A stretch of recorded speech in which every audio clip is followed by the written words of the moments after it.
ਅੱਜ ਦੀ ਕਹਾਣੀ ਸਰਨਾਮਾ ਪਾਗਲ। ਦਾੜੇ ਝੁਲਾਉਂਦੇ, ਤਸਬੇ ਖੜਕਾਉਂਦੇ, ਸਿਰਾਂ ਤੇ ਹੁੱਕੇ ਬੰਨੀ, ਨੰਗੇ ਗਿੱਟਿਆਂ ਨਾਲ ਧੂੜ ਉਡਾਉਂਦੇ, ਉਹ ਕੋਈ 10 ਜਣੇ ਪਿੰਡ ਦੀ ਮਸੀਤ ਤੇ ਜਾ ਪੜੇ। ਪੇਸ਼ੀ ਉਹਨਾਂ ਰਾਹ ਵਿੱਚ ਪੜ੍ਹ ਲਈ ਸੀ, ਦਿਗਰ ਹੋਣ ਵਾਲੀ ਸੀ। ਉਹਨਾਂ ਆਪਣੇ ਲੋਟੇ ਬਿਸਤਰੇ ਮਸੀਤ ਦੇ ਬਰਾਂਡੇ ਵਿੱਚ ਛੱਡੇ। ਇੱਕ ਭਰਾ ਬੰਦ ਨੂੰ ਉੱਥੇ ਬਿਠਾਇਆ ਤੇ ਛੇਤੀ ਛੇਤੀ ਕਰੂੜੀਆਂ ਸਤੰਜੇ ਕਰਕੇ ਪਿੰਡ ਨੂੰ ਤਾਏ।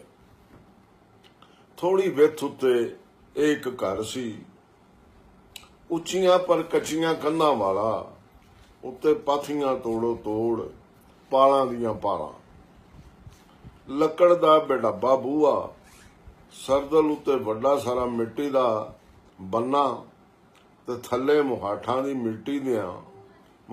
ਮਿੱਟੀ ਦੀਆਂ। ਸਭ ਜਾ ਖਲੋਤੇ ਉਹਦੇ ਅੱਗੇ, ਅੱਧ ਘੇਰਾ ਬਣਾ ਕੇ ਤਸਬੇ ਗੇੜਦੇ, ਦਾੜੇ ਪਲੋਸਦੇ। ਕੁੰਡਾ ਹੋਵੇ ਵਾਹਵਾ ਮੋਟਾ, ਸਭ ਨੇ ਹਸਨਦੀਨ ਵੱਲ ਡਿੱਠਾ। ਉਹਨੇ ਖੰਗੂਰਾ ਮਾਰ ਕੇ ਜ਼ੋਰ ਜ਼ੋਰ ਦੀ ਕੁੰਡਾ ਲੱਕੜ ਦੇ ਨਿੱਗਰ ਤਖਤੇ ਉੱਤੇ ਮਾਰਿਆ, ਇਕੱਠੇ 3-4 ਵਾਰੀ। ਅੰਦਰੋਂ ਕੋਈ ਤੀਵੀਂ ਬੂਹੇ ਲਾਗੇ ਆ ਕੇ ਪੁੱਛਿਆ, ਕੌਣ ਹੈ? ਪੂਰੀ ਜਮਾਤ ਨੇ ਧੁਨੀਆਂ ਉੱਤੇ ਹੱਥ ਬੰਨ੍ਹ ਲਿਆ। ਸਾਰੇ ਇੱਕ ਇੱਕ ਹੱਥ ਨਾਲ ਖੂਹ ਦੀ ਮਾਹਲ ਵਾਗਣ ਲਮਕਦੇ ਤਸਬਿਆਂ ਦੇ ਮਣਕੇ ਪੈ ਗੇੜਦੇ ਹੋਣ। ਹਸਨਦੀਨ ਬੋਲਿਆ, ਭੈਣ ਜੀ ਸਲਾਮ ਅਲੈਕਮ। ਅਸੀਂ ਆ ਦੀਨ ਦਾ ਸੁਨੇਹਾ ਲੈ ਕੇ ਨਿਕਲੇ ਹੋਏ, ਸਭ ਨੂੰ ਨਮਾਜ਼ ਦਾ ਸੱਦਾ ਦਿੰਦੇ ਆ ਕਿ ਆਓ ਤੇ ਸਾਡੇ ਨਾਲ ਬਾਜਮਾਤ ਨਮਾਜ਼ ਪੜ੍ਹੋ। ਅੱਲਾ ਨੇਕੀਆਂ ਦੇਵੇਗਾ ਤੇ ਆਖਰਤ ਦਾ ਸਮਾਨ ਸੌਖਾ ਫਰਮਾਏਗਾ। ਅੰਦਰੋਂ ਕੋਈ ਆਵਾਜ਼ ਨਾ ਆਈ।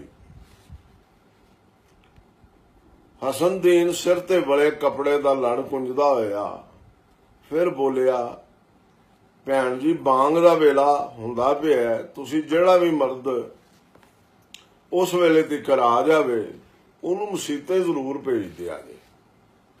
ਅੰਦਰੋਂ ਫਿਰ ਕੋਈ ਆਵਾਜ਼ ਨਾ ਆਈ। ਹਸਨਦੀਨ ਦੇ ਨਾਲ ਹੀ ਤਾਜਦੀਨ ਖਲੋਤਾ ਸੀ। ਉਹਨੇ ਬੜੇ ਬਣੇ ਸੌਰੇ ਆਵਾਜ਼ ਵਿੱਚ ਕਿਹਾ, ਭੈਣ ਜੀ ਇਸ ਵੇਲੇ ਜੇ ਕੋਈ ਘਰ ਵਿੱਚ ਜਣਾ ਹੈ ਤਾਂ ਉਹਨੂੰ ਕਹੋ ਕਿ ਦੀਨ ਦਾ ਪੈਗਾਮ ਦੇਣ ਵਿੱਚ ਸਾਡੇ ਨਾਲ ਹਿੱਸਾ ਪਾਵੇ। ਜਜ਼ਾਕ ਅੱਲਾ। ਹੁਣ ਅੰਦਰੋਂ ਆਵਾਜ਼ ਆਈ ਵਾਹਵਾ ਠਰਮੇ ਵਾਲੀ, ਸੁਣੋ ਮੇਰਿਓ ਵੀਰੋ ਭਰਾਓ ਤੇ ਬਾਬਿਓ,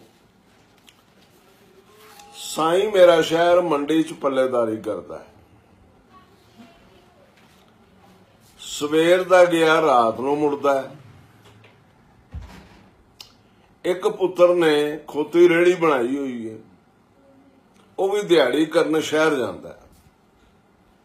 ਉਦੋਂ ਛੋਟਾ ਲੰਬੜਦਾਰਾਂ ਦਾ ਕੰਮ ਹੈ। ਸਭ ਤੋਂ ਨਿੱਕਾ ਜਿਹੜਾ ਹੈ ਉਹ ਛੇੜੂ ਹੈ। ਉਹ ਪੂਰੀ ਜਮਾਤ ਇੱਕ ਆਵਾਜ਼ ਹੋ ਕੇ ਬੋਲੀ, ਮਾਸ਼ਾ ਅੱਲਾ। ਅੰਦਰੋਂ ਫਿਰ ਆਵਾਜ਼ ਆਈ, ਪਹਿਲਾਂ ਮੇਰੀ ਪੂਰੀ ਗੱਲ ਸੁਣ ਲਓ, ਇਹ ਮੌਲਵੀ ਪੁਣਾ ਫਿਰ ਕਰਿਆ ਜੀ। ਮੈਂ ਘਰ ਵਿੱਚ ਚੱਕੀ ਪੀਨੀ ਆ, ਬੱਚੀਆਂ ਨੂੰਹਾਂ ਮੇਰੀਆਂ ਲੋਕਾਂ ਦੇ ਕੱਪੜੇ ਸਿਉਂਦੀਆਂ ਨੇ, ਅਸੀਂ 10 ਨਵਾਂ ਦੀ ਕਰਕੇ ਹਲਾਲ ਖਾਂਦੇ ਆ।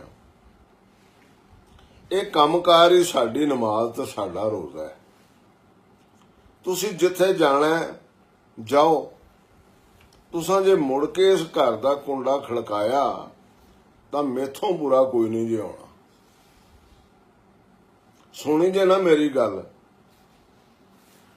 ਤੇ ਉਹ ਸਾਰਾ ਜੱਥਾ ਕੰਨਾਂ ਨੂੰ ਹੱਥ ਲਾਉਂਦਾ ਤੇ ਲੋਕਾਂ ਦੀ ਜਹਾਲਤ ਉੱਤੇ ਤੋਬਾ ਇਸਤਗਫਾਰ ਕਰਦਾ ਉੱਥੋਂ ਟੁਰ ਪਿਆ। ਹਸਨਦੀਨ ਦੇ ਤੇ ਕੰਨਾਂ 'ਚੋਂ ਲੰਘ ਕੇ ਗੱਲ ਦਿਲ ਵਿੱਚ ਵੜ ਕੇ ਬਹਿ ਗਈ।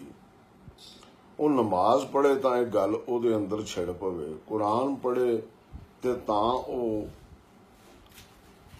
ਤਿਵੇਂ ਉਹਦੇ ਕੰਨਾਂ 'ਚ ਬੋਲਣ ਲੱਗ ਪਵੇ ਅਸੀਂ 10 ਨਵਾਂ ਦੀ ਹਲਾਲ ਕਮਾਈ ਖਾਂਦੇ ਆ, ਇਹੋ ਸਾਡੀ ਨਮਾਜ਼ ਹੈ ਤੇ ਇਹੋ ਸਾਡਾ ਰੋਜ਼ਾ ਹੈ। ਖਬਰਦਾਰ ਮੁੜ ਕੇ ਸਾਡਾ ਕੁੰਡਾ ਖੜਕਾਇਆ ਤੇ ਮੈਥੋਂ ਬੁਰਾ ਕੋਈ ਨਹੀਂ ਜੇ ਹੋਵੇਗਾ, ਚਲੋ ਤਿੱਤਰ ਹੋਵੋ ਇਥੋਂ। ਹਸਨ ਦੀਨ ਤੋਂ ਤਫਸੀਰਾਂ ਸ਼ਰਾਂ ਪੜ੍ਹਨੀਆਂ ਔਖੀਆਂ ਹੋ ਗਈਆਂ। ਹਰ ਵੇਲੇ ਸੋਚੀ ਪਿਆ ਰਵੇ ਉਹਦੇ ਜਮਾਤ ਵਾਲ ਵੀ ਹਿੱਕੇ ਉਹਦੇ ਜਮਾਤ ਵਾਲ ਵੀ ਹੱਕੇ ਬੱਕੇ, ਬਈ ਚੰਗੇ ਭਲੇ ਭਾਈ ਹਸਨਦੀਨ ਨੂੰ ਕੀ ਵਰਤ ਗਈਆਂ। ਇੰਨਾ ਮੁਤਕੀ ਪਰਹੇਜ਼ਗਾਰ ਤੇ ਅੱਲਾਹ ਤਾਲਾ ਦੇ ਦੀਨ ਦੇ ਰਸਤੇ ਉੱਤੇ ਏਡੇ ਪੱਕੇ ਪੈਰੀ ਯਾਨੀ ਇਸਤਕਾਮਤ ਨਾਲ ਟੁਰੇ ਬੰਦੇ ਨੂੰ ਸ਼ੈਤਾਨ ਨੇ ਗੁੰਮਰਾਹ ਕਰ ਦਿੱਤਾ। ਅੱਲਾਹ ਇਹਦੇ ਉੱਤੇ ਆਪਣਾ ਫਜ਼ਲ ਕਰੇ ਤੇ ਕਰਮ ਦੀ ਬਾਰਿਸ਼ ਵਰਾਏ। ਇੱਕ ਦਿਹਾੜੇ ਘੱਟ ਵੱਧ ਇਹੋ ਹੀ ਰੁੱਤ ਸੀ। ਸਿਆਲ ਅਜੇ ਥੋੜੀ ਜਿਹੀ ਸੀ ਵਿਖਾਈ ਸੀ। ਹਸਨਦੀਨ ਸ਼ਹਿਰ ਦੇ ਚੌਕ 'ਚ ਆਪਣੇ ਤਮੰਜ਼ਲੇ ਘਰੋਂ ਨਿਕਲਿਆ। ਸ਼ਹਿਰ ਦੇ ਆਪਣੇ ਤਬਲੀਗੀ ਸਾਥੀਆਂ ਨੂੰ ਉਸ ਸੱਦਾ ਦਿੱਤਾ ਹੋਇਆ ਸੀ ਉੱਥੇ ਆਪਣੇ ਚੌਕ ਵਿੱਚ ਆਉਣ ਦਾ, ਪਰ ਉਹਨਾਂ ਦੇ ਆਉਣ ਤੋਂ ਪਹਿਲਾਂ ਹੀ ਉਹ ਫਟਾ ਲਾਈ ਬੈਠੇ ਨਾਈ ਦੀ ਕੁਰਸੀ ਤੇ ਬਹਿ ਗਿਆ। ਨਾਈ ਪੁੱਛਣ ਲੱਗਾ, ਹਾਂ ਜੀ ਸਰਕਾਰ। ਹਸਨਦੀਨ ਨੇ ਆਪਣੀ ਦਾੜੀ ਵੱਲ ਇਸ਼ਾਰਾ ਕੀਤਾ ਤੇ ਫਿਰ ਸਫਾ ਚੱਟ ਕਰਨ ਦੀ ਖੁੱਲੀ ਸੈਨਤ ਕੀਤੀ। ਉਸ ਨਾਈ ਹੈਰਾਨ ਪਰੇਸ਼ਾਨ, ਮਾਸ਼ਾਅੱਲਾ ਜੀ ਏਡੀ ਵੱਡੀ ਦਾੜੀ ਮੁਬਾਰਕ। ਓਏ ਆਹੋ ਯਾਰ, ਮੂਤਰ ਕਰਨ ਲੱਗਿਆ ਕੱਛੇ ਮਾਰਨੀ ਪੈਂਦੀ ਹੈ, ਜੋ ਤੈਨੂੰ ਕਿਹਾ ਹੈ ਨਾ ਉਹ ਕਰ ਦੇ। ਤੇ ਨਾਈ ਆਪਣਾ ਕੰਮ ਛੋਹ ਲਿਆ। ਹਸਨਦੀਨ ਦੇ ਕਈ ਜਮਾਤ ਵਾਲ ਆਏ ਖਲੋਤੇ ਸਨ, ਵੱਡੇ ਵੱਡੇ ਦਾੜਿਆਂ ਤੇ ਤਸਬੀਹਾਂ ਸਣੇ ਤੇ ਪਾਟੀਆਂ ਅੱਖਾਂ ਨਾਲ ਉਹਨੂੰ ਵੇਖਦੇ ਸਨ ਪਏ। ਉਹਦਾ ਮੂੰਹ ਸਫਾ ਚੱਟ ਹੋ ਗਿਆ। ਉਹਦੀ ਦਾੜੀ ਦੇ ਵਾਲ ਖਬਰੇ ਸ਼ੇਰਾਂ ਵਿੱਚ ਹੀ ਹੋਣ ਜਾਂ ਧੜੀਆਂ ਵਿੱਚ। ਉਹਨੇ ਨਾਈ ਦੇ ਕੱਪੜੇ ਦੀ ਝੋਲੀ ਭਰੀ ਹੋਈ ਸੀ। ਕੁਰਸੀ ਤੋਂ ਉੱਠ ਕੇ ਹਸਨਦੀਨ ਨੇ ਉਹ ਝੋਲੀ ਆਪਣੇ ਪੁਰਾਣੇ ਸਾਥੀਆਂ ਵੱਲ ਉਛਾਲ ਦਿੱਤੀ। ਇਹ ਲਓ ਆਪਣਾ ਮਾਲ, ਲੈ ਲਓ। ਮਿਹਨਤ ਦੀ ਕਰਨੀ ਤੋਂ ਵੱਡੀ ਹੋਰ ਕਿਹੜੀ ਇਬਾਦਤ ਹੋ ਸਕਦੀ ਹੈ। ਹਸਨਦੀਨ ਇੰਨੀ ਆਖ ਕੇ ਆਪਣੇ ਬੂਹੇ ਲਾਗੇ ਗੱਡ ਤੋਂ ਬੋਰੀਆਂ ਲਾਂਦੇ ਮਜ਼ਦੂਰਾਂ ਨਾਲ ਜਾ ਰਹੇ ਤੇ ਉਹ ਸਾਰੇ ਬੋਲੇ, ਪਾਗਲ